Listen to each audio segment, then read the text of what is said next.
করি ভক্তিটা না তার মধ্যে আন্তরিকতা থাকে এবং সেটা অন্তর থেকে আসে।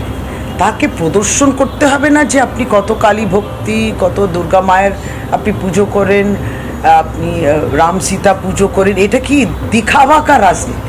শশীপাজের বক্তব্য, আমরা মায়ের পুজো করি, কিন্তু এই দিখাওয়া কেন?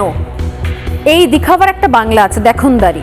মাননীয়, এই দেখনদারির কথাটা আপনারা বলছেন? মানে আপনাদের মধ্যে কোনো অন্তর্দ্বন্দ্ব চলছে কি?